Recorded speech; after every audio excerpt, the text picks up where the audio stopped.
Welcome to WooEnglish, where you can learn English through stories that captivate, inspire, and transport you to worlds both real and imagined. Today, we begin the incredible journey of Saladin, one of history's most remarkable figures, a warrior, a leader, and a man whose legacy echoes across time. This story is more than just an adventure. It's an opportunity to practice English, build your vocabulary, and improve your listening skills, all while diving into the fascinating life of Saladin. Each chapter is designed with simple language and dramatic moments to keep you engaged and help you learn as you follow his rise to greatness. So sit back, relax, and let's begin this epic journey together. You'll not only experience history come to life, you'll strengthen your English, one word at a time. Now, let's step into the world of Saladin. Chapter 1. The Boy Who Dreamed of Conquest. The wind howled across the dusty streets of Tikrit, whispering secrets of far-off lands, battles yet to be fought, and a future unknown. There, in the heart of the bustling town, a young boy darted through the narrow alleys, his feet kicking up clouds of dirt as he ran. His name? Yusuf ibn Ayyub. But one day, the world would know him as Saladin. "Faster, Yusuf!" came the shout of his cousin, Imad, barely visible ahead in the haze of afternoon heat. But Yusuf wasn't thinking of their race. His mind was far away, caught up in a dream, a vision of something greater. His heart pounded, not just from running, but from the spark of ambition that had lived inside him for as long as he could remember. He reached the end of the alley, panting, the sound of his cousin's laughter echoing in the distance. Yusuf didn't care about winning. No, what mattered more was what he saw, what he imagined when he stopped to catch his breath. There, at the edge of town, stood the castle of Tikrit, its tall stone walls like silent sentinels guarding the past, and perhaps his future. He had heard the stories, his father's voice echoing in his ears even now. "Our family, we come from warriors, Yusuf, men who faced enemies in battle, men who built empires." His father's eyes had always blazed with pride as he spoke, as though he himself were reliving those great moments. "Your uncle Shirkuh, he's a commander, a leader, and one day, you will be too." Yusuf had smiled, but inside he wondered, what if I could be more? What if he could unite lands, reclaim holy places, achieve victories that would echo through the centuries? Yet, in moments like this, standing at the edge of his small world, he felt the weight of his own youth. He was just a boy with dreams bigger than this dusty town. He longed for more than the stories, more than the everyday routine. He wanted the truth. He wanted to live it. He squinted up at the castle again, the harsh sunlight glaring in his eyes. What was beyond those walls? Beyond Tikrit? His father had often spoken of the Crusaders, invaders from distant lands who had taken Jerusalem, the holy city. And in those moments, Yusuf felt something stir deep inside, something hot and unrelenting, a fierce desire to see that city himself, to reclaim it, to defend his people. But for now, all he could do was wait and learn. The evenings in Tikrit were quieter, but not silent. The marketplace still bustled as traders packed up their goods, donkeys brayed in the distance, and the faint hum of voices carried on the wind. Inside Yusuf's home, the smell of roasted lamb filled the air, rich and comforting. He sat close to his father, his small hands resting on his knees, his eyes wide with attention. Tonight was different. His uncle, Shirkuh, was there, seated across the fire, his face shadowed but unmistakably fierce. A battle-hardened man with stories etched into his skin like scars, Shirkuh commanded respect wherever he went. And Yusuf? He could feel the weight of his uncle's presence, the sheer strength of the man who had seen war firsthand. Yusuf!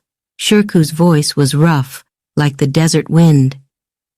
He leaned forward, fixing his nephew with a sharp gaze. Do you know what it means to be a leader? Yusuf swallowed hard.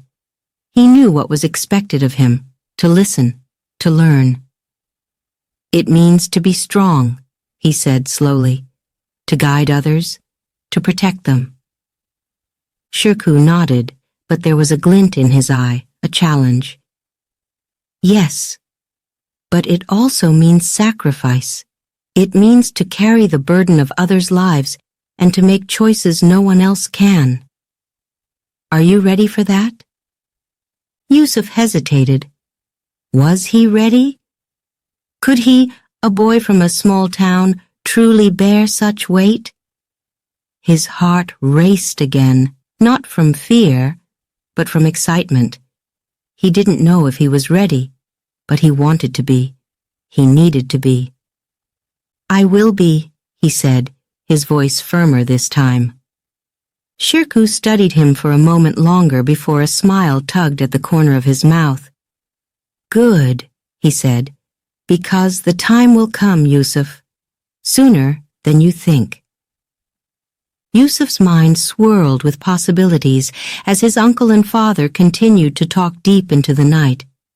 He listened, his heart swelling with pride and anticipation. This was the world he was born into, a world of warriors, of strategy, of destiny.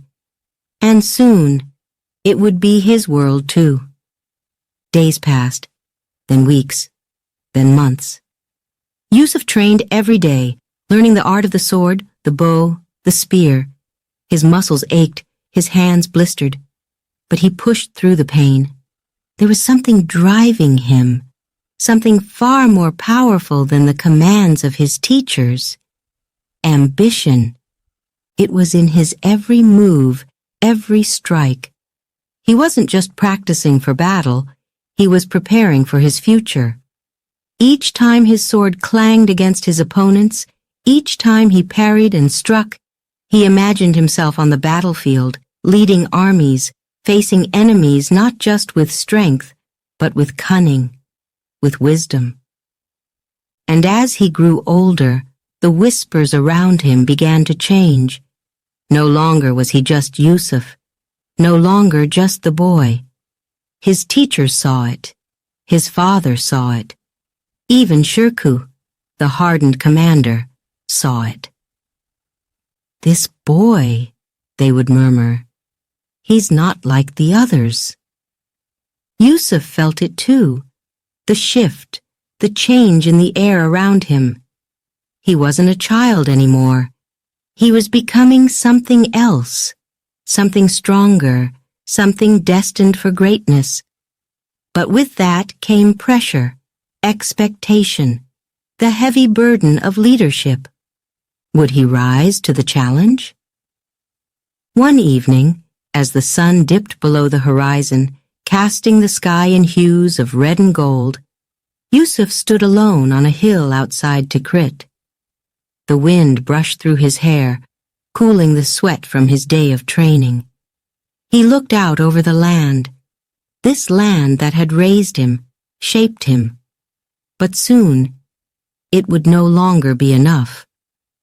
His gaze drifted eastward toward the distant horizon where his dreams lay, the Holy Land, Jerusalem, the place he had heard about in countless stories, the city that had been lost. His heart thudded in his chest, his breath quickened. The dream was no longer just a whisper in the back of his mind. It was alive, burning within him, driving him forward. He knew now with absolute certainty what his future would hold.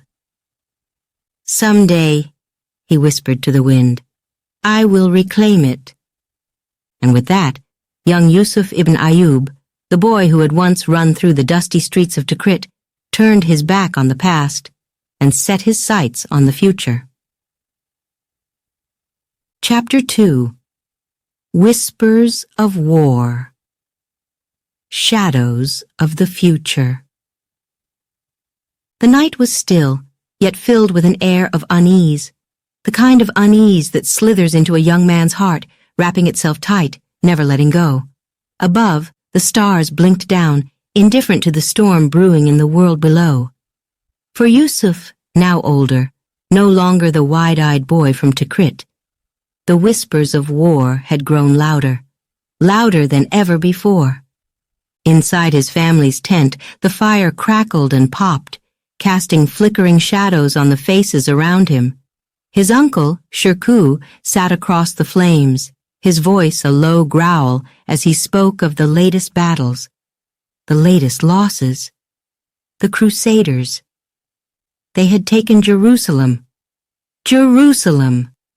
The holy city, a jewel lost to the invaders from the west. Yusuf leaned in closer, his heart pounding in his chest. He could hear it, the thundering of horses, the clashing of swords, the cries of men. But it wasn't just the sounds of battle that gripped him, it was the call of destiny. Jerusalem, Shirkuh said, his voice trailing off like a distant wind. His weathered face was tense, his fists clenched at his sides. A city that belongs to us, a city that must be taken back. The words hung in the air like a challenge, a spark that ignited something deep within Yusuf. His hands trembled, not with fear, but with something else. Excitement? Anticipation? Or was it the realization that everything he had dreamed of was now within reach? Shirkuh's eyes flicked to Yusuf. "You listen well, boy," he said, his voice gruff. "But do you understand? War is not just about winning or losing. It is about sacrifice. It is about blood." Yusuf's throat tightened, but he did not look away.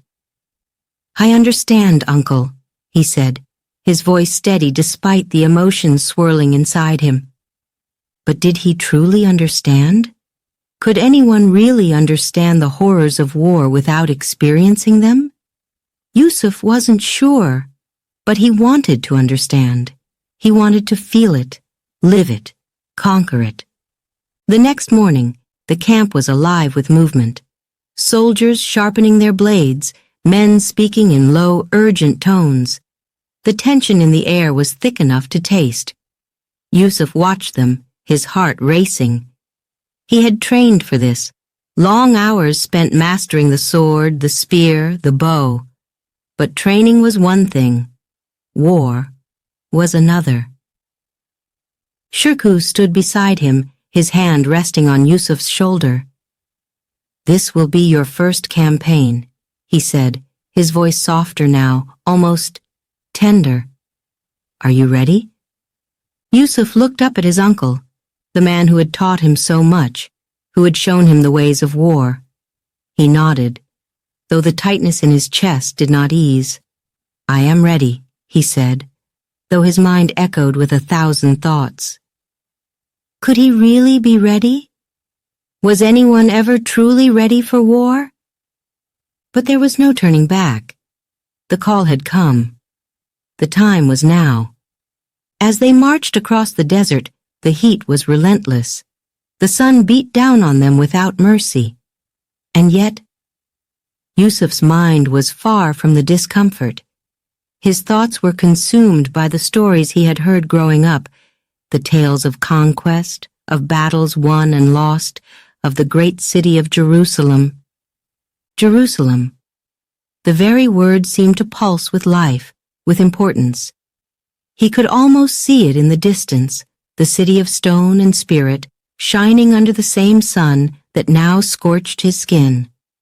"We fight for more than land," Shirkuh's voice broke through Yusuf's thoughts. "We fight for something sacred. You will learn this, Yusuf. The Crusaders have taken what is not theirs, and we will take it back. Yusuf clenched his fists, the fire in his heart burning brighter. I want to see it, he said, his voice barely more than a whisper. I want to see Jerusalem. Shirkuh glanced at him, a shadow of a smile crossing his face. You will, he said, but first, you must fight. The day of battle came like a storm. The air was thick with dust and tension, and the ground beneath Yusuf's feet trembled with the thunder of hooves. He stood with his sword in hand, his heart hammering in his chest. This was it, his first battle. The moment he had been waiting for. The moment he would prove himself. The Crusader forces were just visible on the horizon, a sea of gleaming armor and banners flapping in the wind. Yusuf swallowed hard. His hands trembled again, but this time it was not excitement. It was something darker, something heavier. Fear? He glanced at Shirkuh, who stood tall and steady, his face as unreadable as ever. His uncle had been in countless battles. He had faced death and conquered it. And now it was Yusuf's turn. The signal was given. With a deafening roar, the Muslim forces surged forward, charging toward the enemy. Yusuf's heart leaped into his throat as he raced alongside them, the sound of battle filling his ears. His sword felt heavy in his hand, but he gripped it tighter, his knuckles white. The first clash came with a crash of metal, a blur of movement and noise. Yusuf swung his sword, his mind reeling with the chaos around him. He parried, he struck, he ducked, and then he saw them, the Crusaders.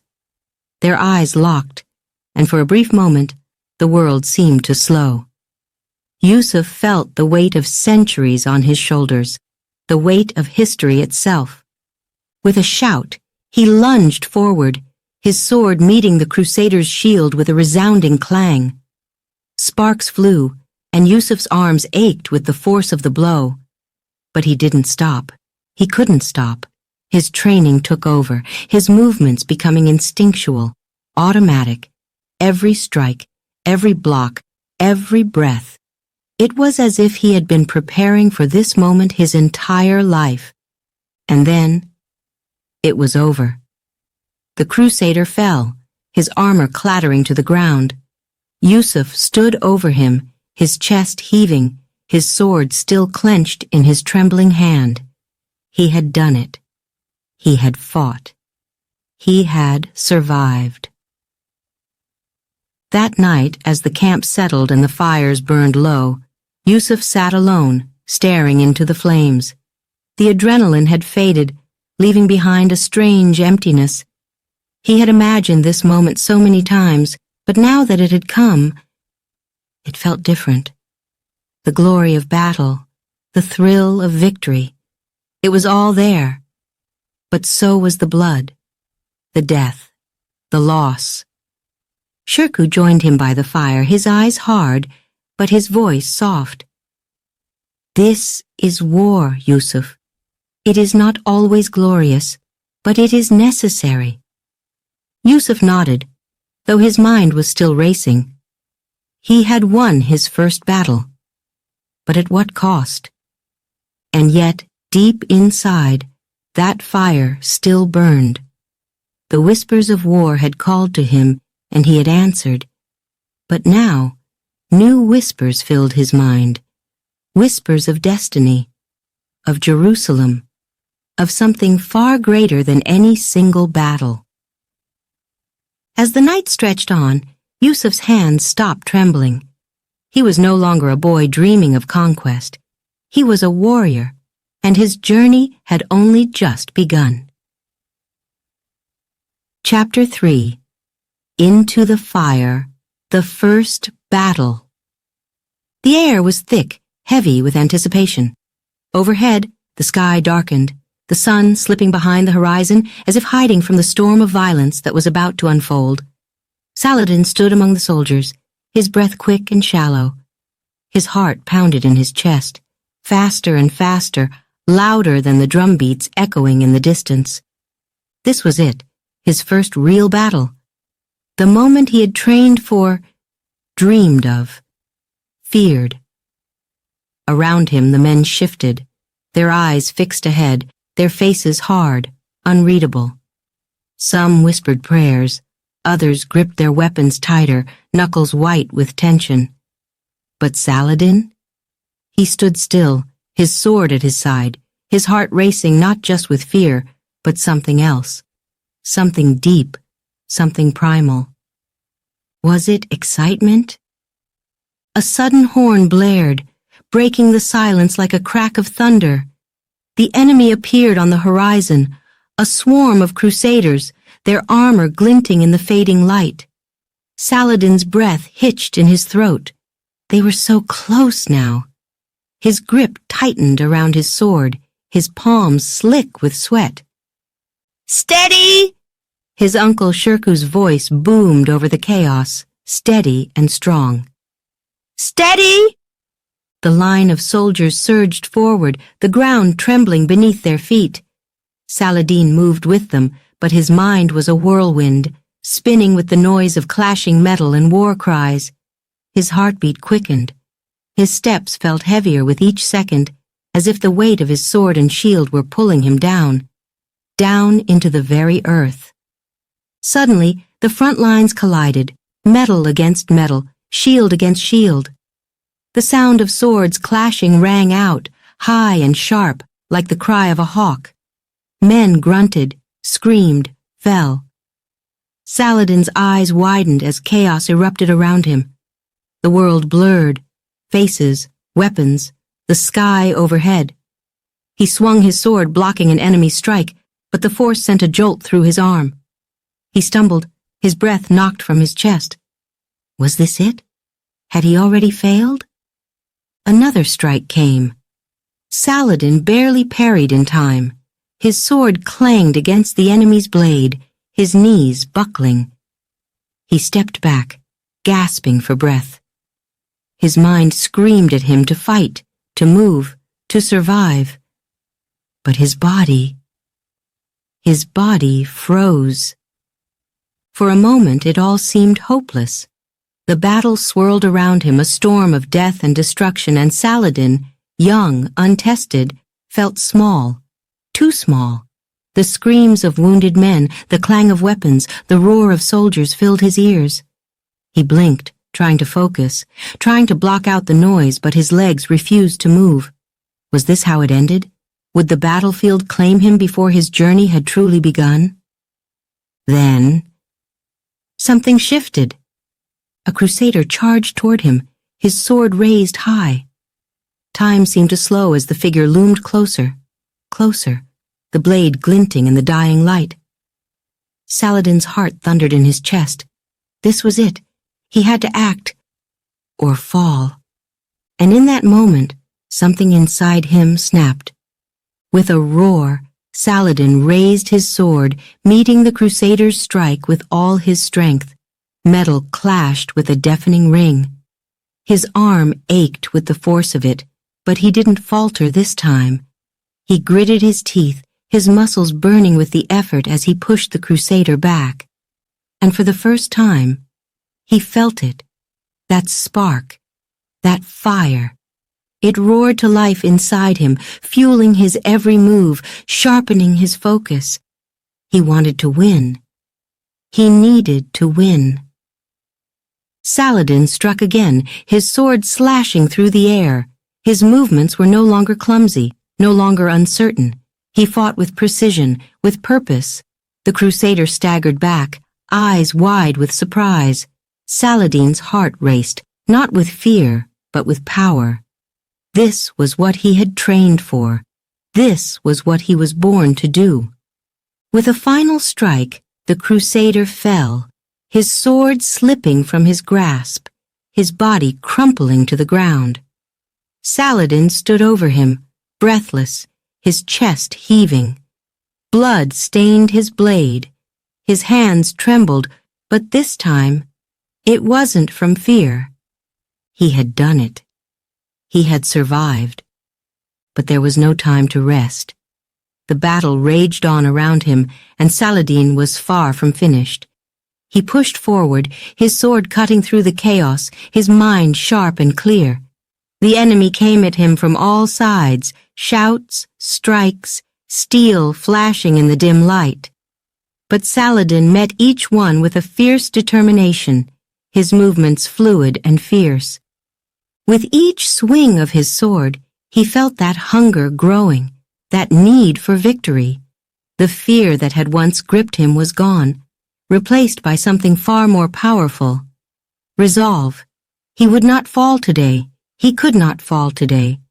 The sounds of battle became a rhythm, a drum beat that matched the pounding of his heart. Strike, block, parry, move. His body moved instinctively now, every action precise, controlled. He fought not just for himself, but for something greater.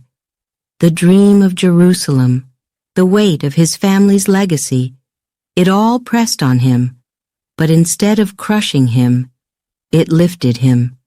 And then he saw him, a Crusader captain, standing tall in the midst of the battlefield, his armor gleaming, his sword dripping with the blood of Saladin's comrades. The man's eyes met Saladin's, and for a brief moment, everything else faded away. The noise, the chaos, the pain, it was all gone. There was only this moment, this enemy. Without thinking, Saladin charged. His feet pounded the earth, his sword raised high. The captain turned, raising his shield just in time to block Saladin's strike. Metal clanged against metal, the force of the blow sending shockwaves through Saladin's arms. But he didn't stop. He couldn't stop. They clashed again, their swords meeting with a sharp ring. The captain was strong, stronger than anyone Saladin had faced so far. But Saladin, he fought with fire, with purpose, with destiny. Their swords locked, their faces inches apart. The captain sneered, pushing against Saladin's blade with all his might. "You're just a boy," he growled, his voice thick with disdain. "You think you can defeat me?" Saladin's eyes blazed, his muscles burned with the effort, but he refused to back down. "I don't think," he hissed through gritted teeth. "I know."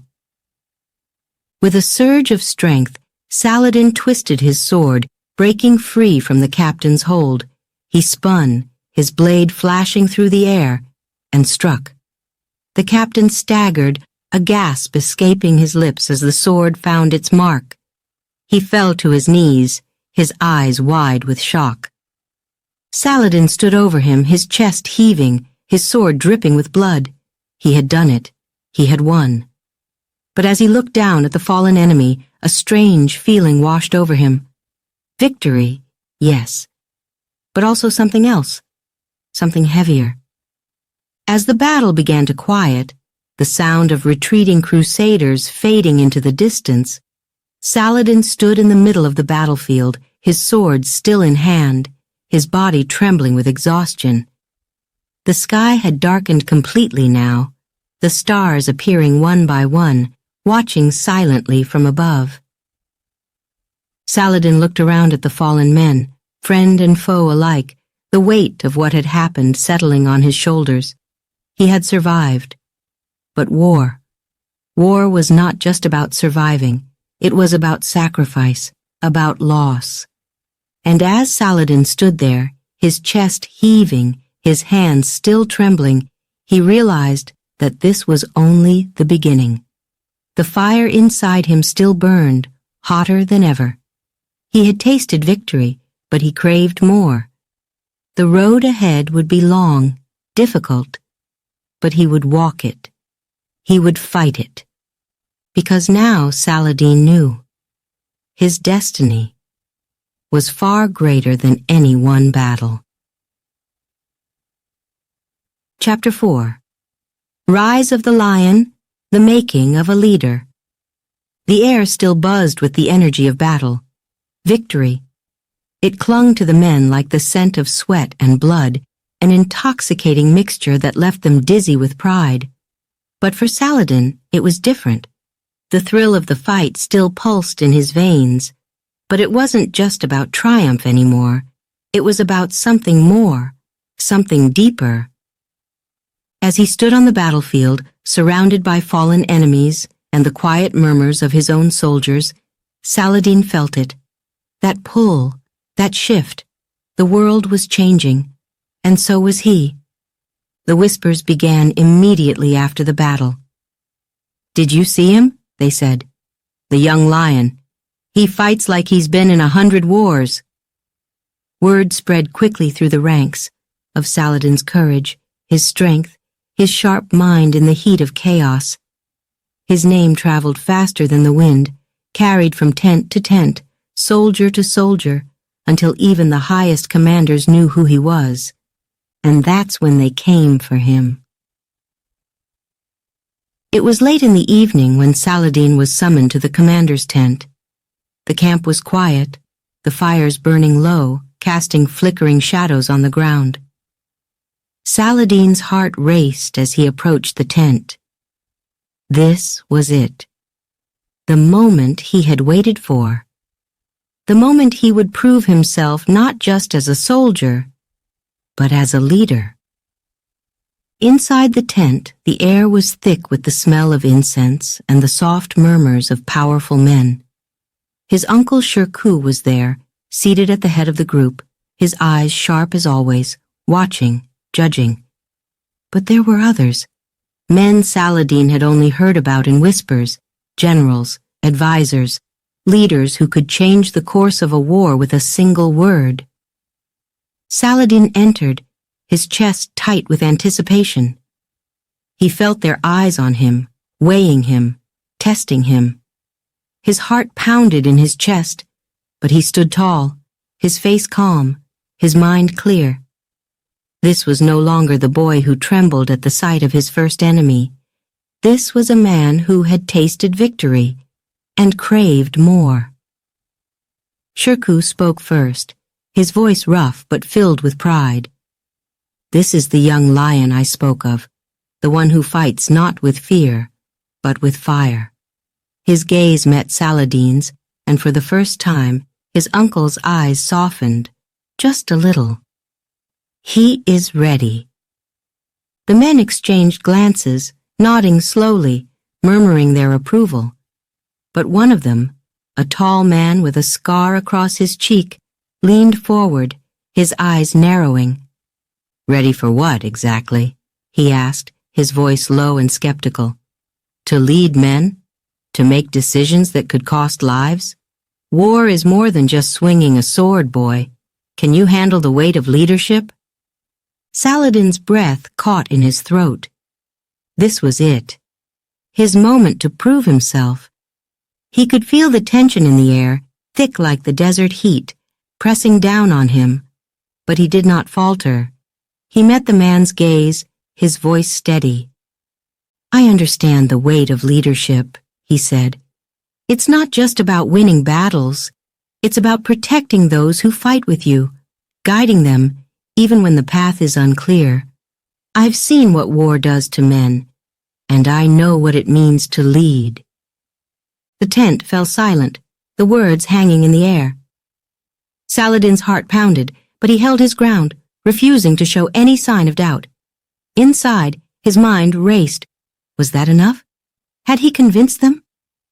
Then the man with the scar leaned back, a slow smile creeping across his face. "He's got fire," he said, his voice softer now.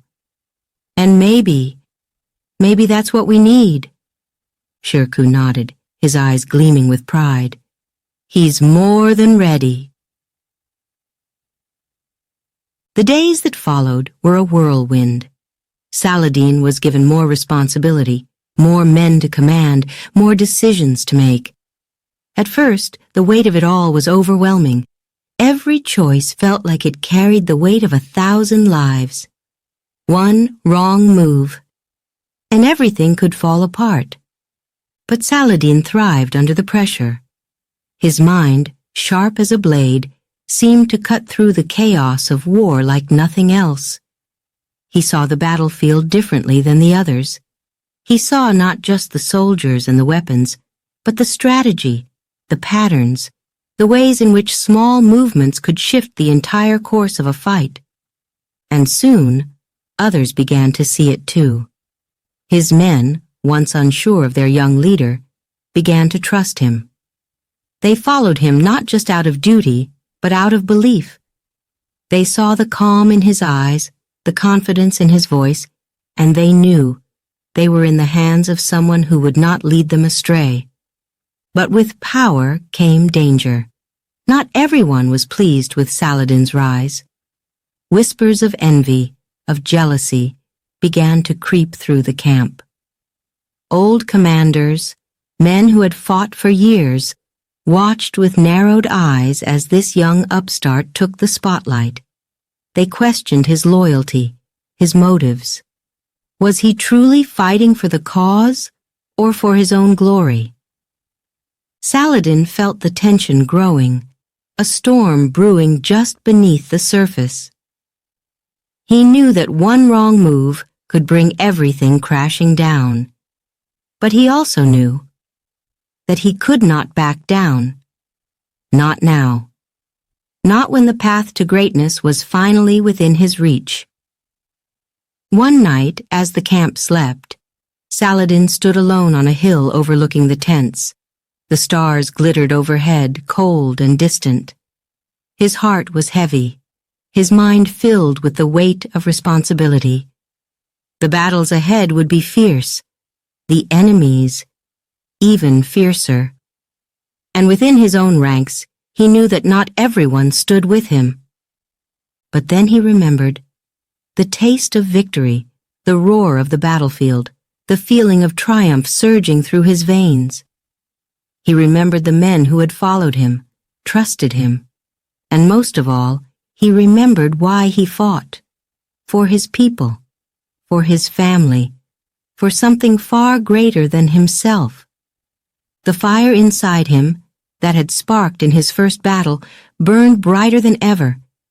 He was no longer just a soldier, no longer just a man chasing after glory. He was something more. He was a leader, a lion, rising from the shadows to claim his place in history. But the question still lingered in the air. Could he truly rise to become a legend? Saladin stood tall, his eyes fixed on the horizon. He knew the road ahead would be long, dangerous, but he also knew one thing for certain. He was ready for whatever came next. Chapter 5. Ambition's Price. Betrayal in the Desert. The desert stretched endlessly before him, a sea of golden sand under the harsh sun. It was quiet, too quiet. The wind carried only the faintest whispers, but Saladin could feel it. Something was wrong. He could sense the weight of treachery in the air, pressing down like the burning heat. Not all battles are fought with swords. Some, Saladin knew now, were fought with whispers, with shadows that crept up behind you when you weren't looking. He stood at the edge of the camp, his eyes scanning the horizon. The men around him busied themselves with their duties, sharpening blades, tending to horses. They trusted him. He could see it in their faces. But trust was a fragile thing, easily broken. Saladin's ambitions had grown. He had risen quickly, too quickly for some. The victories, the praise, the power, it was intoxicating. But with power came danger. With every step he climbed, new enemies seemed to appear. And sometimes they wore the faces of friends. That evening, as the sun dipped below the dunes, casting long shadows across the camp, Saladin sat with his most trusted advisers. They spoke in low voices, the flickering firelight casting their faces in an eerie glow. "Word is spreading," one of them said, his voice barely above a whisper. "There are those who think You're growing too strong. Saladin's eyes narrowed. He had expected this, of course. Power always attracted envy. But now it seemed the whispers were becoming more than just idle talk. They were turning into something darker, something dangerous. Who? Saladin asked, his voice calm but edged with steel. Who speaks against me? The advisor hesitated, glancing around as if the shadows themselves were listening. It's not just one, my lord. It's several. There are rumors that some within our ranks, those you once called allies, are plotting against you. Saladin's chest tightened. Betrayal. The word hung heavy in the air, sharp as a blade. He had fought on the battlefield, faced enemies who came at him with swords drawn. But this was different. This was a war fought in secret, with lies and deceit as weapons. Who could he trust? The next morning, Saladin rode out into the desert. The air was dry, the sun unrelenting. He needed to clear his mind, to think. His horse's hooves kicked up sand with each step, the rhythmic sound calming the storm that raged within him. As he rode, his thoughts turned to the men who had stood beside him in battle, who had fought for him, followed him without question. Were they still loyal? Or had some of them already turned, whispering his name in the darkness, plotting his downfall? Saladin gritted his teeth, his hands tightening on the reins.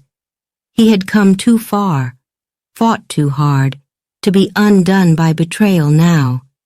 He would root out the traitors, one by one, if he had to. But the thought weighed heavy on him. How could he fight an enemy he couldn't see?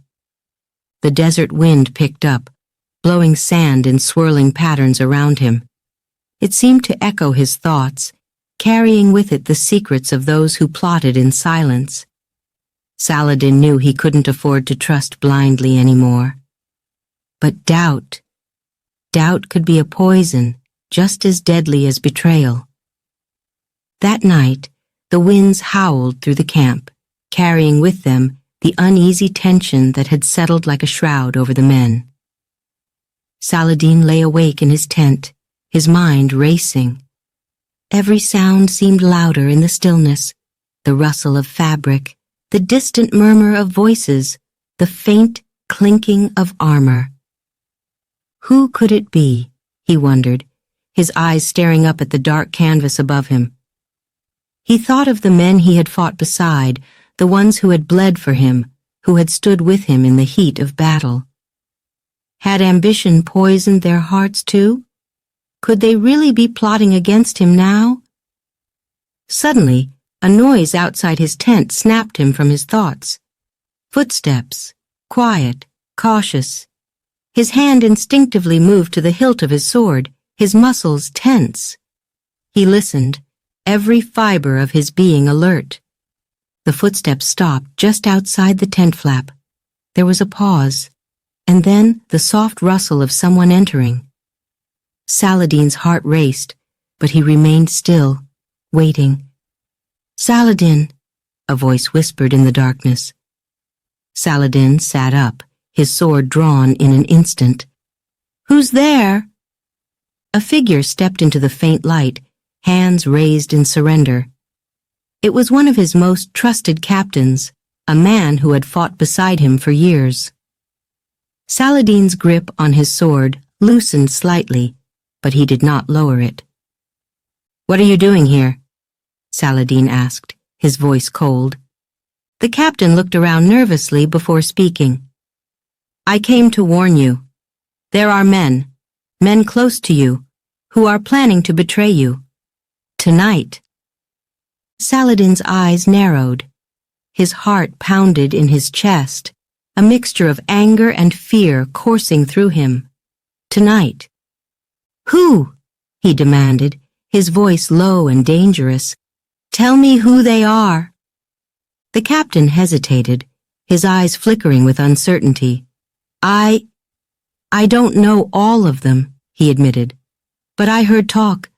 They plan to strike when you're vulnerable, to take control while you sleep. Saladin's mind raced. This was it. The betrayal he had feared was no longer just whispers in the wind.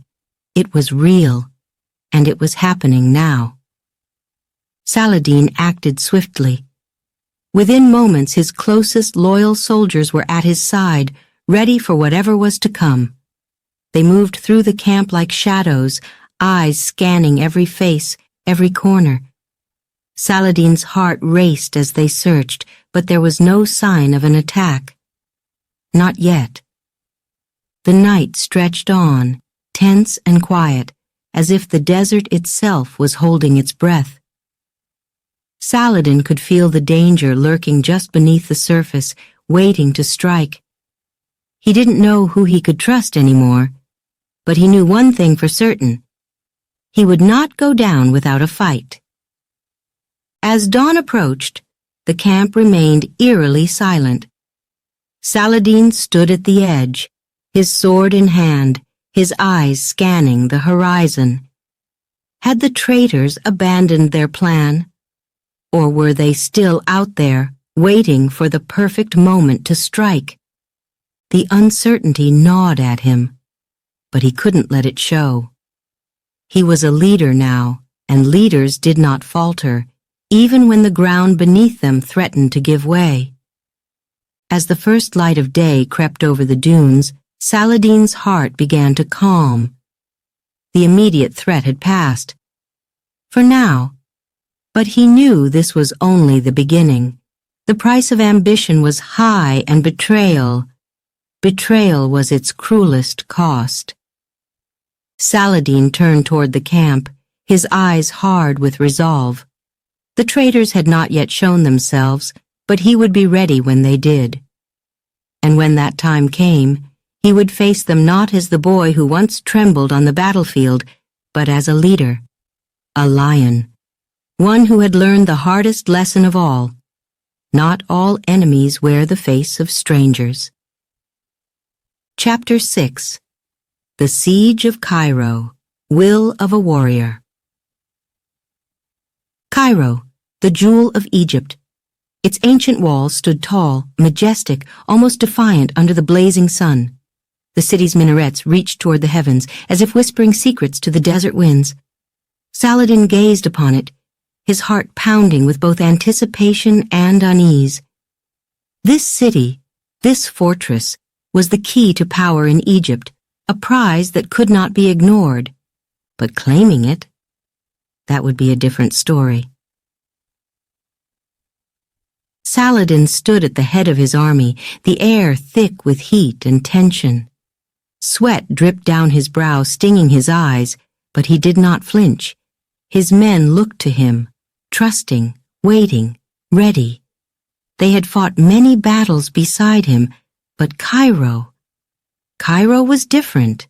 It was a challenge unlike any other, and Saladin knew that if he were to seize it, he would need more than just strength. He would need cunning, he would need patience, he would need the will of a warrior. The siege began as the sun rose high, casting the desert in a blinding light. The walls of Cairo loomed ahead, strong and impenetrable, but Saladin's determination was stronger. The city had stood for centuries, and today it would face a force unlike any it had ever known. Saladin gave the signal. The horns blared, their deep tones echoing across the sands. His army surged forward, a wave of steel and fury. Battering rams thundered against the city gates, while arrows darkened the sky, raining down upon the defenders. The walls of Cairo trembled beneath the assault, but they held firm. From the safety of the battlements, the defenders hurled down rocks, boiling oil, anything they could find to push back the attackers. The clash of steel, the cries of men, the constant thud of the battering rams, it was a symphony of chaos. Yet amidst the noise, Saladin stood calm. His mind raced with strategy, each movement of his troops carefully calculated. But Cairo did not yield easily. The scorching heat pressed down on Saladin and his men like a cruel hand, draining their energy with every passing hour. The sand beneath their feet seemed to shift, dragging them down, making each step feel heavier than the last. Days passed, then weeks. The siege dragged on, and whispers of doubt began to creep through the ranks. "Can we take it?" they murmured when they thought Saladin could not hear. "The walls, they're too strong." Saladin heard the whispers. He felt the weight of his men's doubts pressing down on him, but he could not afford to falter now. His gaze remained fixed on Cairo's towering walls, his jaw clenched with determination. This city would fall. It had to. One evening, as the sun dipped low in the sky, casting a red glow over the desert, Saladin stood alone on a dune, staring out at Cairo. The city glimmered in the fading light, almost mocking him. It had withstood everything he had thrown at it. And yet, despite the overwhelming odds, Saladin's heart still beat with hope. He could feel it. The city's defenses were weakening. The long siege was taking its toll, not just on his army, but on the people of Cairo. Supplies were running low. Morale was faltering. The once mighty walls seemed less imposing now. But could he outlast them? Could he keep pushing, keep fighting, when his own men were growing weary? Saladin closed his eyes, letting the cool desert wind wash over him. He thought of the battles he had fought, the betrayals he had faced, the sacrifices he had made. Everything had led him to this moment. He could not fail. He would not fail. Suddenly a voice broke through his thoughts.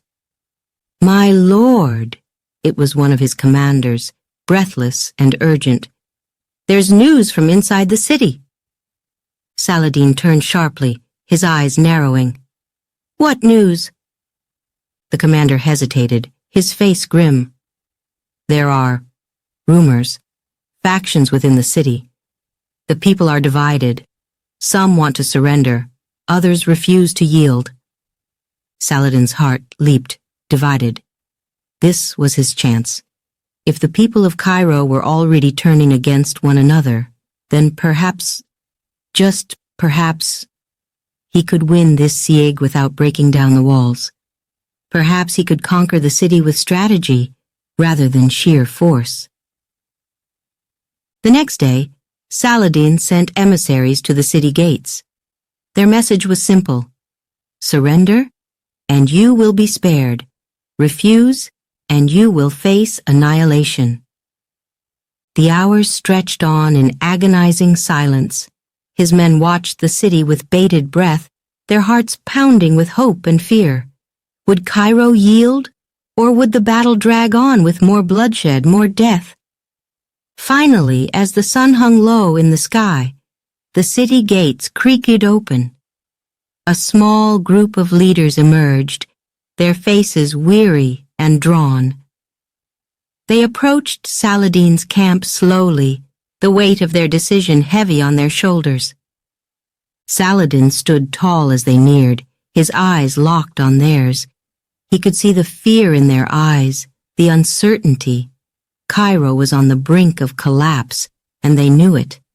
The siege had broken them, not just their walls, but their will. One of the leaders stepped forward, his voice low and strained. We are prepared to discuss terms of surrender." A murmur rippled through Saladin's men, a wave of relief and excitement, but Saladin remained calm. He could not show weakness now, not when victory was so close. "You have chosen wisely," he said, his voice firm but not without compassion. "Your people will be spared. Your city will be taken with honor." The leaders bowed their heads, the weight of defeat hanging heavy on them. But for Saladin, this was more than just a victory.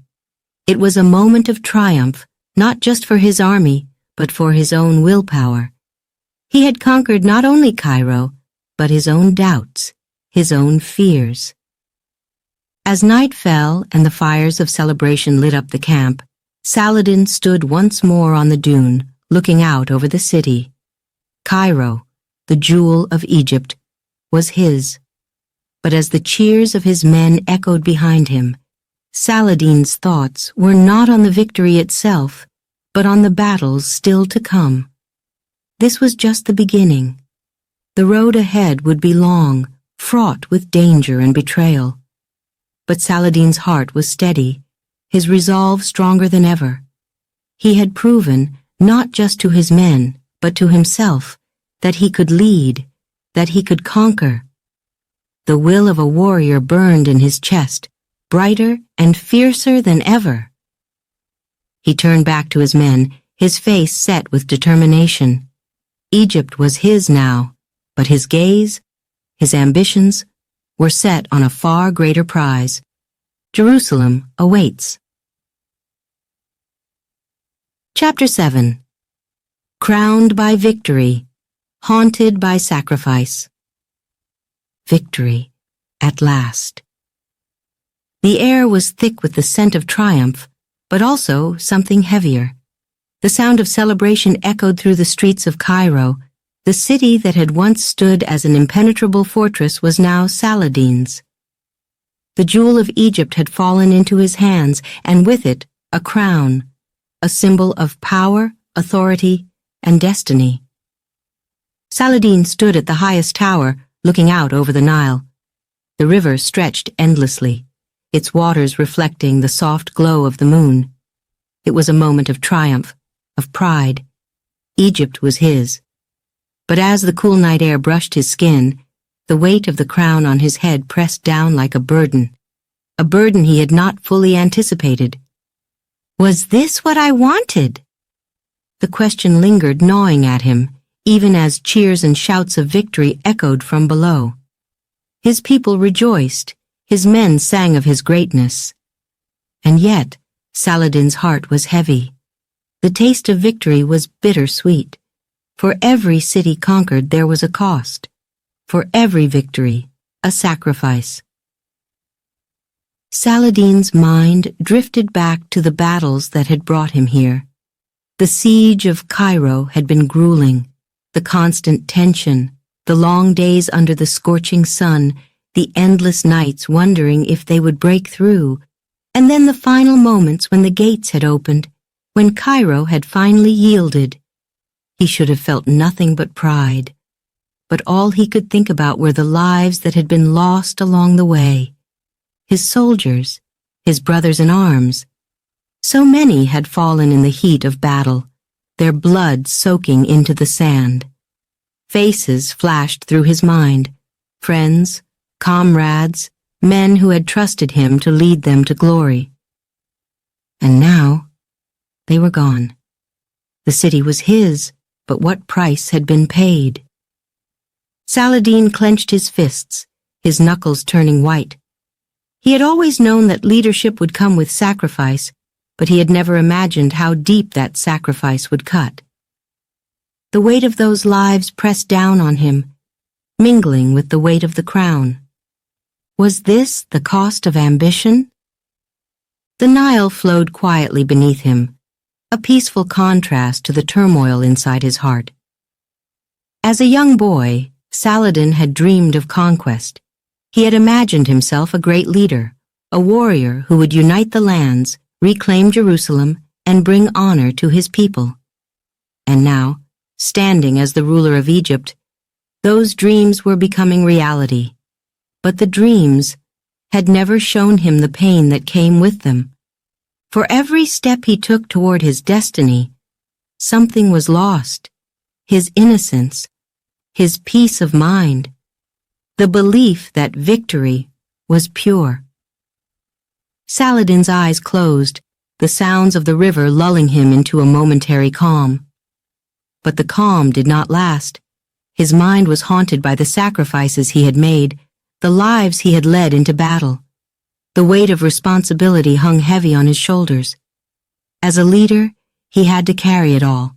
The victories, yes, but also the losses. Was this the burden of all great men? To achieve greatness, but always at a cost? Suddenly a voice broke through the stillness. "My lord," it was one of his closest advisers, his voice low, almost hesitant. "The people await you. They wish to see their ruler." Saladin opened his eyes, his gaze still fixed on the horizon.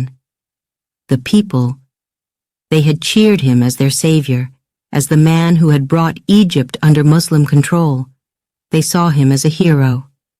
But would they still see him that way if they knew the doubts that plagued his heart?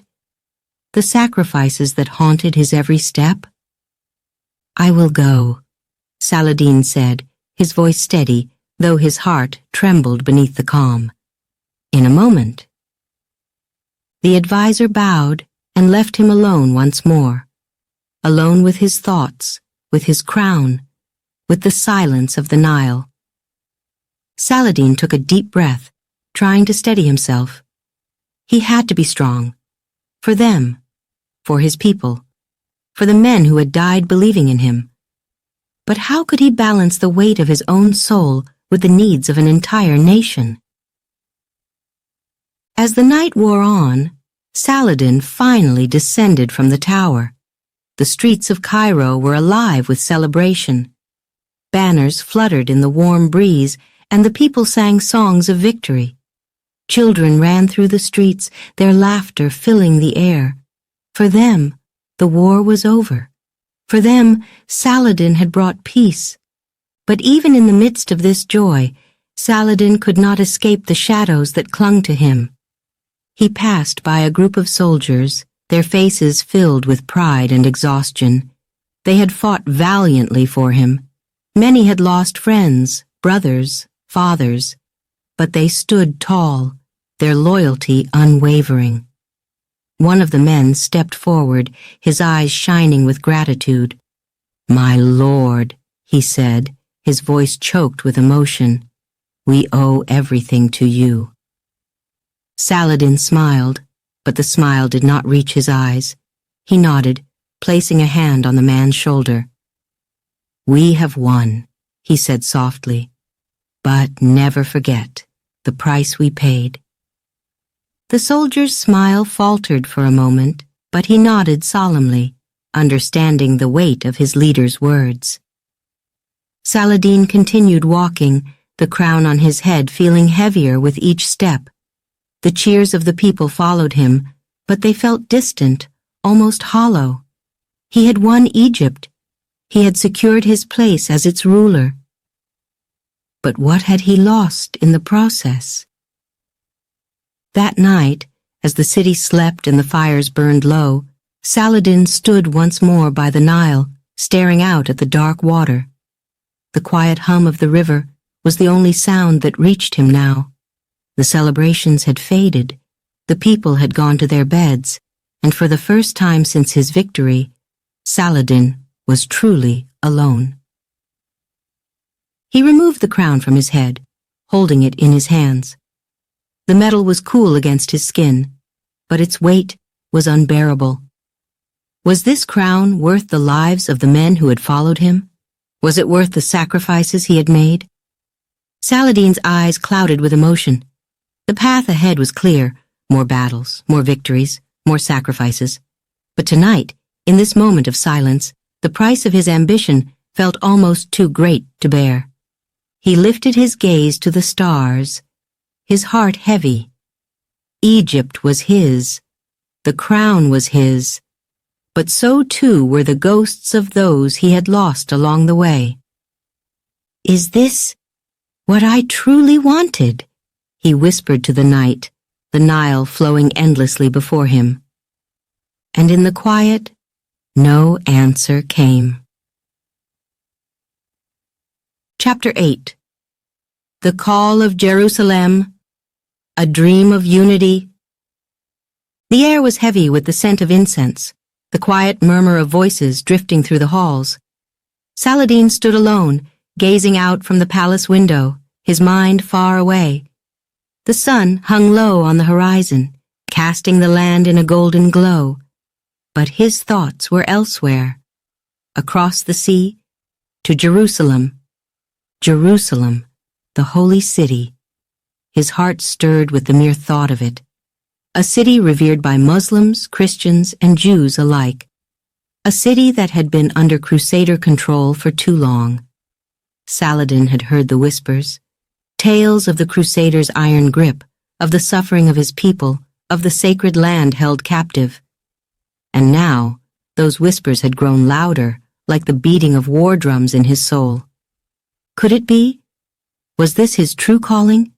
Egypt was his, yes, but Jerusalem. Jerusalem was something greater, something sacred. The dream of reclaiming it burned within him, brighter than ever. As the evening deepened, one of Saladin's trusted advisers approached, bowing low before speaking. "My lord, news from the north. The Crusaders are fortifying their positions in Jerusalem. Their power grows." Saladin turned, his eyes sharp, piercing through the dim light. "And the people?" he asked, his voice quiet but filled with intensity. "How do our people fare under their rule?" The advisor hesitated, choosing his words carefully. "They suffer, my lord. The Crusaders, they show no mercy." Saladin's chest tightened. He had heard enough. His mind raced, images of Jerusalem flashing before him, its golden domes, its ancient streets, the sacred Al-Aqsa Mosque, all under the control of foreign invaders. His heart beat faster. His soul cried out, "This is not how it should be. This is not how it must remain." He clenched his fists, his resolve hardening. The Crusaders may have taken Jerusalem, but they had not broken its spirit. And now, Saladin felt it in his bones, the call to liberate the holy city. But this was not just about conquest. No, this was about unity. A dream of bringing together the fractured Muslim world under one banner, one cause. That night Saladin gathered his most trusted commanders, his voice low but steady as he spoke. "Jerusalem," he said, the word alone sending a wave of energy through the room. "It is time." The men exchanged glances, their faces filled with both excitement and apprehension. They had known this moment would come. The holy city had always been on Saladin's mind, but now it was clear. The time had come to act. One of the commanders, an older man with a scarred face, spoke first. "To take Jerusalem, we would need to unite the Muslim world. The Crusaders are strong, my lord. They will not fall easily." Saladin nodded, his expression thoughtful. "I know, but strength is not just in numbers. It is in purpose. It is in unity. And the people, they will rally behind us. This is not just a battle for land. This is a battle for our faith, for our people. Jerusalem must be free." His words hung in the air, heavy with meaning. The men around him nodded slowly, the gravity of the situation sinking in. But Saladin could see it, the spark in their eyes, the same fire that burned in his own heart. They understood. They felt it too. Another voice spoke up, hesitant but hopeful. "Can we unite the Muslim leaders, my lord? The factions, the rivalries? They run deep." Saladin's gaze sharpened. This was the real challenge. The Muslim world was fractured, divided by internal strife, by old grudges and power struggles. To take Jerusalem, Saladin would need more than just his army. He would need to unite the entire Muslim world, to bring together the emirs and sultans who had been at odds for generations. It was a daunting task, but Saladin knew it was the only way. His heart raced, but he pushed aside the fear. "We must," he said firmly. We will not take Jerusalem alone.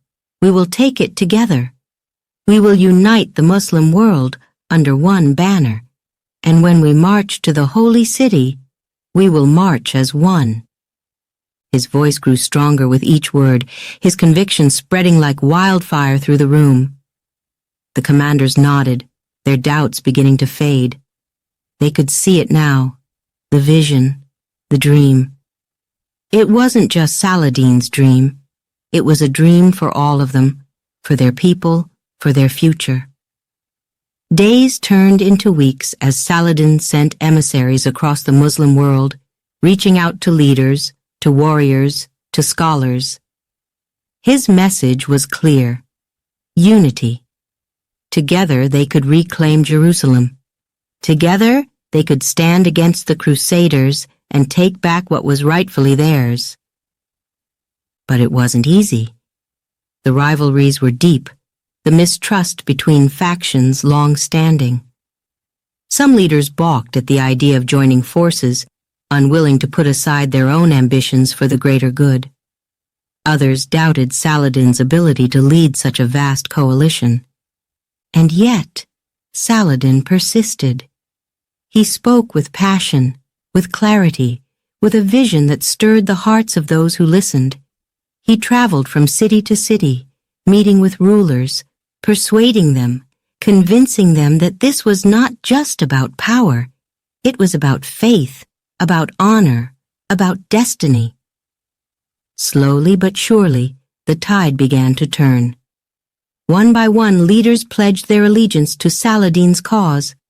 Armies were assembled, warriors sharpened their swords, prepared to march under Saladin's banner. The dream of unity was becoming a reality.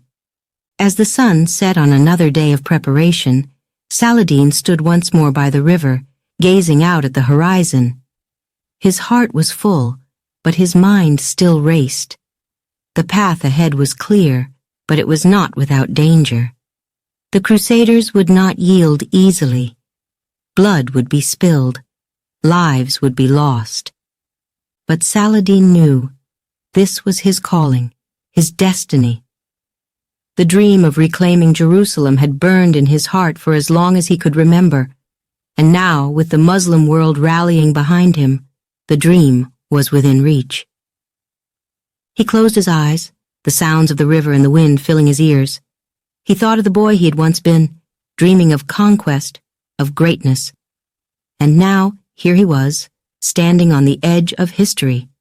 Jerusalem called to him. The holy city waited, and Saladin was ready.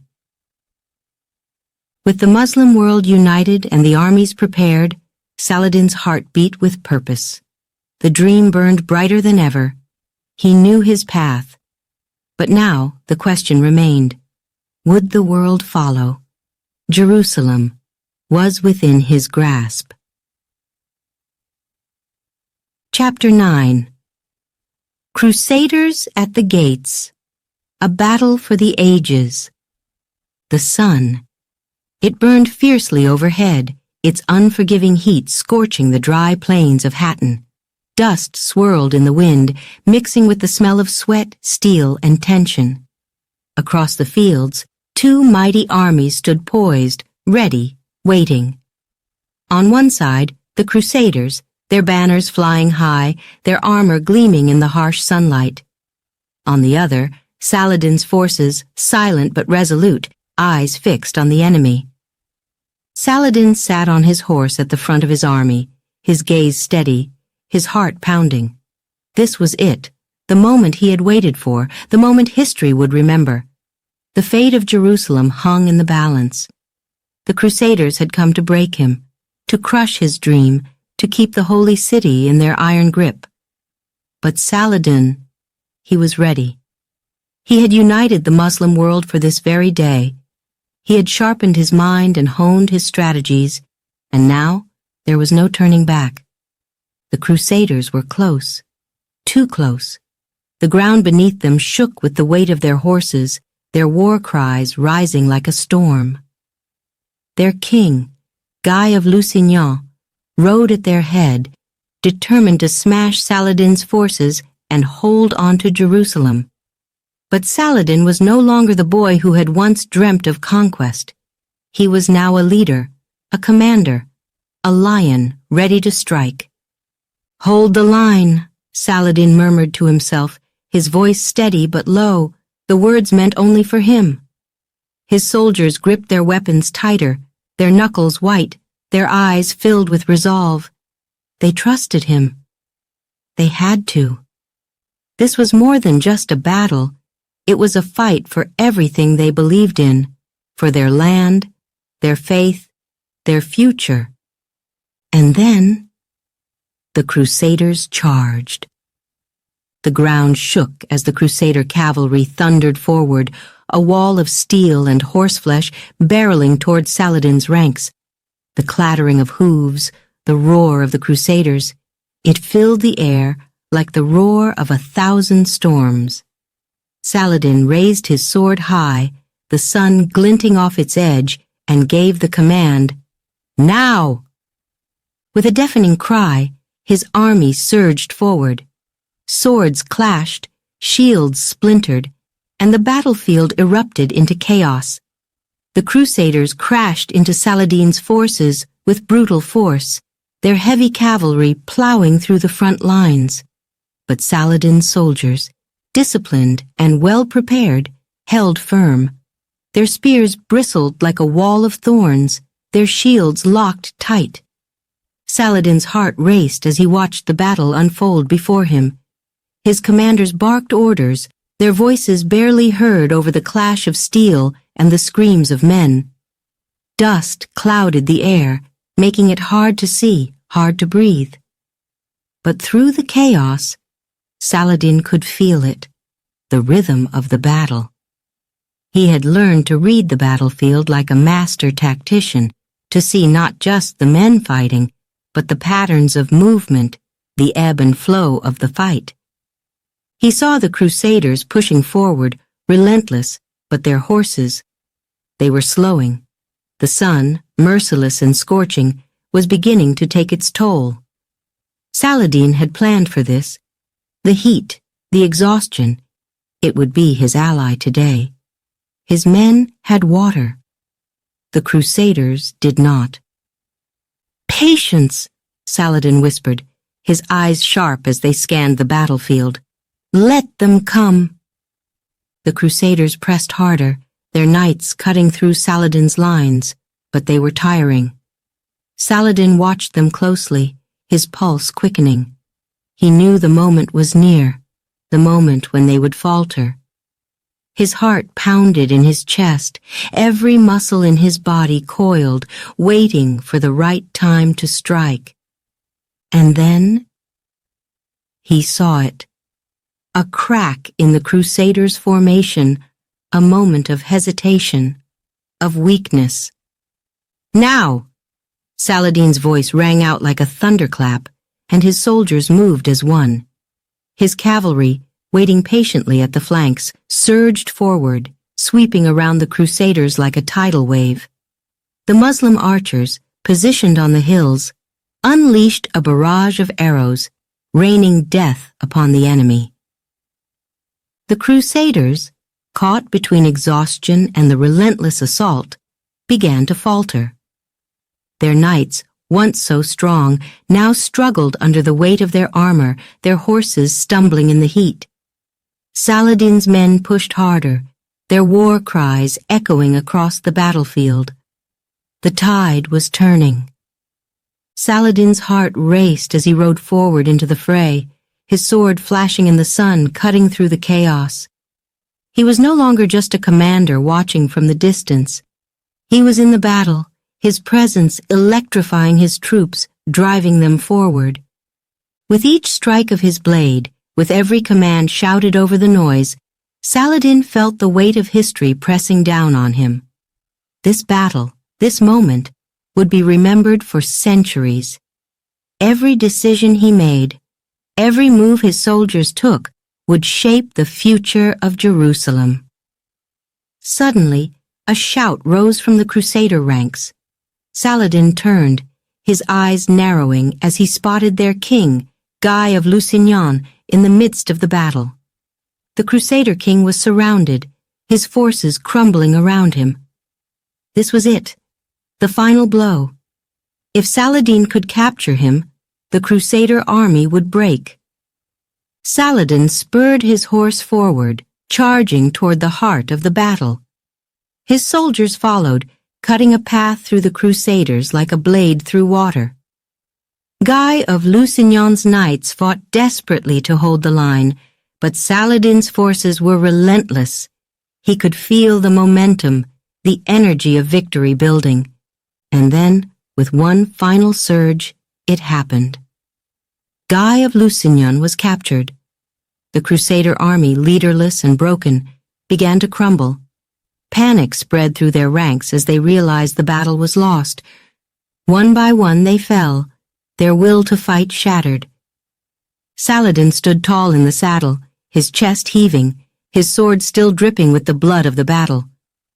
The Crusaders, the ones who had come to crush him, to hold on to Jerusalem, were retreating, defeated. The fields of Hattin were littered with the bodies of the fallen, but for Saladin, this was not just a battlefield, it was a turning point. The Crusaders had been broken, their forces shattered. Jerusalem was now within his reach. As the sun set over the plains of Hattin, casting long shadows across the blood-soaked ground, Saladin stood victorious. His men cheered, their voices rising into the darkening sky. But Saladin's thoughts were already on the road ahead. The battle had been won, but the war was far from over. He turned his gaze toward the west, toward Jerusalem, the holy city. The prize he had fought for his entire life was now closer than ever. But victory, he knew, would not come easily. The Crusaders would not give up Jerusalem without a fight. But Saladin was ready. He had faced the Crusaders at Hattin and emerged victorious. Now, with the strength of his army and the unity of his people, he would march on Jerusalem. The fate of the holy city hung in the balance, and Saladin was determined to tip the scales. The battle for Jerusalem was coming, and this time, history would be made. Chapter 10. Jerusalem Falls, a city reclaimed. The gates of Jerusalem stood before Saladin, tall and ancient, their iron hinges creaking in the wind. For years, this moment had been just a dream, distant, elusive. But now, it was real. The holy city was within his grasp. His heart raced as he gazed upon it, the city bathed in the soft golden glow of dawn. The air was thick with anticipation, a silence so deep it felt as though the world was holding its breath. Saladin sat tall on his horse, his army gathered behind him, their banners fluttering gently in the breeze. The men were restless, eager to march into the city they had fought so long and hard to reclaim. The Crusaders had been defeated, the fields of Hattin had marked the end of their dominance, and now the city of Jerusalem, the sacred city, was finally his. But as he stared at the gates, Saladin knew this moment was about more than just victory. It was about legacy. The gates creaked open slowly, the sound echoing through the valley like a groan from the past. Saladin urged his horse forward, his soldiers following in silence. The streets of Jerusalem were eerily quiet, lined with people, watching, waiting. Some were hopeful, eyes filled with quiet relief. Others were fearful, their faces pale, their breaths shallow. And then there were those who looked broken. Their homes, their lives had been caught in the whirlwind of war, and now they could only watch as a new conqueror marched through their city. Saladin rode through the streets, his face calm, his mind sharp. He could feel their eyes on him, the people, the soldiers, the Crusader knights who had surrendered to his mercy. His name had spread across the land, whispered in awe and fear. And now, every step he took echoed with expectation. The great conquerors of history had taken cities like this before. They had stormed through the gates with fire and blood, leaving destruction in their wake. But Saladin, he would not be like them. He had made a choice that would define him not just as a warrior, but as a leader. As Saladin approached the heart of the city, the Al-Aqsa Mosque rising before him like a beacon of faith, his heart swelled with emotion. This city, Jerusalem, held the weight of history, of faith, of centuries of longing. And now, it was his to protect. But how would he choose to rule it? Would his mercy be seen as strength or weakness? His commanders gathered around him, their eyes bright with triumph. One of them, a fierce warrior who had fought by Saladin's side for years, spoke first. "The city is ours, my lord. Shall we take what is owed to us? The Crusaders showed no mercy when they took this city. Should we not return the favor?" Saladin's jaw tightened. He remembered the stories, the horrors of the Crusaders' conquest of Jerusalem, the bloodshed, the massacre of innocents. And now, here he was, standing where they had stood with the power to do the same. He glanced at the people who watched him, their faces a mixture of hope and dread. His heart felt heavy. "No," he said softly, but with an edge of steel in his voice. "We will not stain this city with more blood. We have reclaimed Jerusalem, but we will show the world who we are. We will choose mercy." The commander blinked, clearly surprised, but he nodded. Saladin could feel the tension in the air. His soldiers had fought long and hard. They expected spoils, revenge. But Saladin had made up his mind. This city was too sacred to be defiled by more death. He would not be remembered as the man who brought more suffering to Jerusalem. The city buzzed with whispers of Saladin's decision. The people, Muslims, Christians, Jews alike, held their breath, waiting to see what would happen next.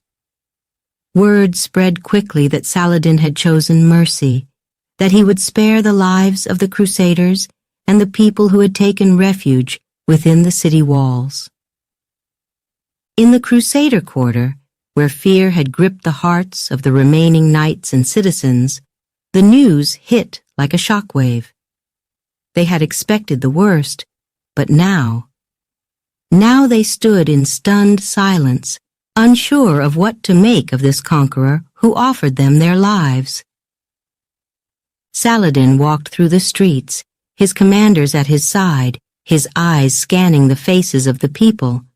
He could see the disbelief in their eyes, the question burning in their minds. Why? As he passed, a Christian priest stepped forward, trembling. He bowed deeply before Saladin, his voice shaky as he spoke. "My lord, we feared you would do to us what was done to your people." Saladin looked down at the man, his face calm, though his heart ached with the memories of what had been done. The massacre, the brutality. But those memories only strengthened his resolve. "I am not here to bring more death," Saladin said quietly, his voice carrying through the crowd. "Jerusalem is a city of faith, a city of peace. It belongs to all who worship here. I will not destroy it with hatred. You are free to leave or stay in peace." The priest's eyes filled with tears, and he bowed again, his voice choked with gratitude. "Thank you, my lord. May God bless you for your mercy." As the days passed, the streets of Jerusalem began to fill with life again. Those who had feared for their lives slowly emerged from their homes, their eyes filled with cautious hope. Saladin's soldiers respected the city, treating its people with honor. The crusaders who had remained were allowed to leave peacefully, and Saladin even arranged for many Christian captives to be freed. The world was stunned. This was not the act of a conqueror hungry for blood. This was the act of a man who valued justice, who understood the true meaning of power. But there were those who whispered, who wondered, would this mercy be seen as weakness? Would Saladin's enemies think less of him for sparing the lives of those who had once been his oppressors? Saladin knew that question lingered in the minds of many, but as he stood once more at the gates of Jerusalem, gazing out over the city he had reclaimed, he felt no doubt. Mercy was not weakness. Mercy was strength. The holy city of Jerusalem was his. The dream he had carried with him since his youth, the dream of reclaiming this sacred land, had been realized. But Saladin knew that this was only the beginning. He had won the city, not just with his sword, but with his heart. And now the world would remember him not as a conqueror drenched in blood, but as a leader who had chosen compassion over cruelty. Saladin stood tall, the weight of his journey heavy on his shoulders, but his heart light. The city of Jerusalem had been reclaimed, and in doing so, he had shown the world that even in war, there could be honor. There could be mercy. As the sun set over the walls of the holy city, casting long shadows over the ancient stones, Saladin turned toward his men, his voice steady, filled with quiet pride. "Jerusalem is ours," he said, his eyes gleaming with determination, "and we will protect it with honor." The city, the people, the world watched, and history would never forget. Chapter 11. The Lion and the King. The Battle with Richard. The air was thick with tension, the winds of war howling across the desert. Saladin stood at the edge of his camp, gazing out toward the horizon. Beyond the dunes, a new enemy approached, an enemy unlike any he had faced before. Richard the Lionheart, the legendary Crusader king, a warrior known for his ferocity in battle, for his cunning, for his unwavering resolve. And now he had come for the Holy Land. The clash of two worlds, two great leaders, was inevitable. Saladin knew this moment would come, had felt it in his bones long before the first rumors of Richard's arrival reached him. But now, as the dust from the Crusaders' march began to rise in the distance, Saladin's heart pounded with a new intensity. This would be no ordinary battle. This would be a test of everything he had ever fought for. The sun beat down mercilessly as Saladin turned to his commanders, his face calm, but his eyes filled with steely determination. "Prepare the men," he said quietly. "Richard is coming." Days later, on the plains outside Arsuf, the two armies finally faced each other. The Crusader forces, led by Richard, stretched out across the battlefield like an ocean of steel, their armor glinting in the sunlight. Banners bearing the symbol of the cross flapped in the wind, the heavy footsteps of their soldiers shaking the earth beneath them. Across from them, Saladin's army stood poised, their resolve as strong as the scorching sun overhead. The men whispered of Richard, the king who had traveled across the sea to face them. They had heard of his strength, his bravery, his victories in far-off lands. But today they would see for themselves. Saladin sat atop his horse, his sharp eyes scanning the battlefield. His heart raced, but his mind was calm. He had fought too many battles, faced too many enemies to be shaken now. But this was different. Richard was no ordinary foe. He was a king, a warrior with a reputation that stretched across continents.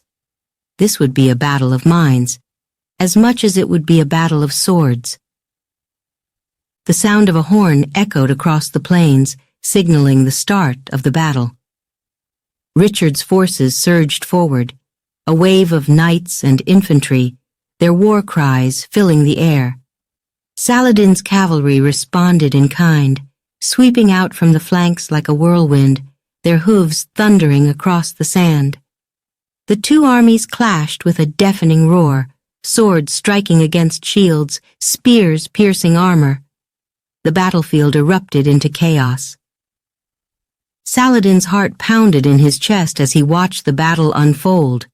His men fought valiantly, pushing back against the Crusaders with everything they had. But Richard's forces were strong, stronger than Saladin had anticipated.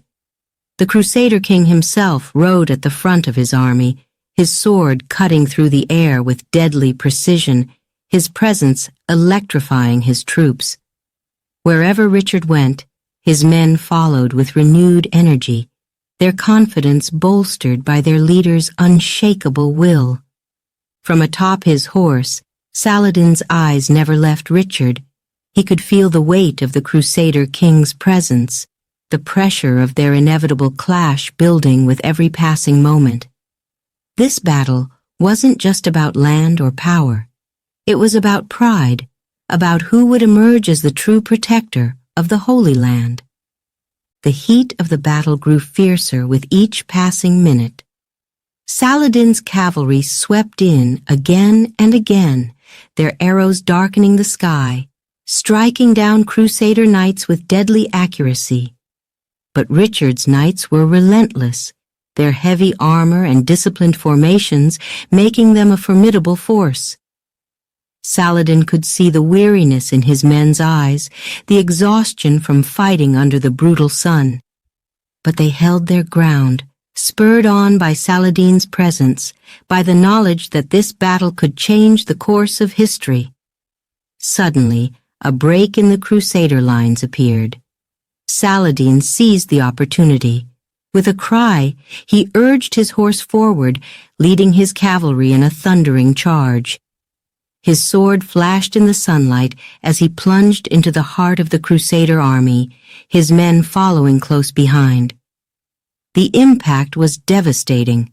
Richard's forces reeled from the sudden assault, their ranks thrown into disarray. For a moment it seemed as though victory was within Saladin's grasp. But then, Richard appeared. The Lionheart rode into the fray, his banner flying high above him, his sword raised. His presence alone was enough to turn the tide of battle. He was a whirlwind of fury, cutting through Saladin's forces with the skill of a seasoned warrior. The two armies collided once more, but now all eyes were on the two leaders, Saladin, the protector of Jerusalem, and Richard, the king who had come to reclaim it. The battle raged on, the sounds of clashing steel and the cries of men filling the air. But as the sun began to sink lower in the sky, both armies began to falter, the weight of the day's fighting taking its toll. Still, neither side was willing to back down. The tension between the two leaders was palpable, their every move watched closely by their soldiers. Saladin's heart pounded as he watched Richard from across the battlefield. The Crusader king was a formidable opponent, but Saladin knew he had one advantage: patience. He could see the exhaustion in Richard's eyes, the weariness in his movements. The Crusaders had come far, had fought hard, but the desert heat was not their ally. Saladin's forces knew this land, knew how to fight in the harsh conditions, and that would make all the difference. But Richard was relentless. Even as his men grew tired, he fought on, his sword flashing in the dying light. His determination was unmatched, his will as unyielding as the steel he wielded. As the sun dipped below the horizon, casting the battlefield in shadows, the fighting slowed. Both sides withdrew, their armies battered, but not broken. The battle was not over, but neither had won. Saladin and Richard had faced each other, tested one another's strength, and found an equal match. That night, as the campfires flickered in the distance, Saladin sat alone, his mind racing with thoughts of the day's events. Richard was unlike any enemy he had ever faced. The Crusader king's courage and strength were undeniable, but Saladin knew that this war would not be won with strength alone. It would be won with strategy, with patience, with the understanding that sometimes victory was about more than just the battlefield. The war between Saladin and Richard the Lionheart would continue, their forces clashing again and again across the Holy Land. But both men had earned each other's respect. Two lions, two unmatched minds, locked in a struggle for the fate of Jerusalem. The world watched as their battle unfolded, wondering which leader would emerge victorious. But for now, the Holy Land remained in the balance. The battle for Jerusalem was far from over. Chapter 12. Legacy of a Legend, the Price of Peace. Peace. But at what cost? The battlefield had fallen silent. No more war cries. No more clashing of swords. No more blood soaking the earth. After years of relentless warfare, Saladin had done what few believed possible. He secured a truce with Richard the Lionheart, the legendary Crusader king. The treaty between them marked the end of the fighting, at least for now. Jerusalem would remain under Muslim control, but Christian pilgrims could visit freely. A compromise, but not a victory for either side. Saladin sat in his tent, the heavy canvas walls rippling in the desert wind. The peace had come, but the scars of war ran deep. His body, once filled with the vigor of youth, now bore the weight of countless battles, of sleepless nights, of the burdens of leadership. His hands, which had once lifted swords with ease, now trembled ever so slightly, as if the years of warfare had stolen something from him. Outside, the world seemed quieter than it had in decades. His soldiers were weary, but relieved. The people of the Holy Land could finally breathe again, free from the constant threat of violence. But Saladin was restless. He gazed out into the darkening sky, his mind swirling with thoughts of the past, of the journey that had brought him here. The years had been long and costly. Saladin had fought his way through countless battles, led armies, reclaimed lands, and defended his people with every ounce of strength he had. But now, as he grew older, the weight of it all pressed down on him.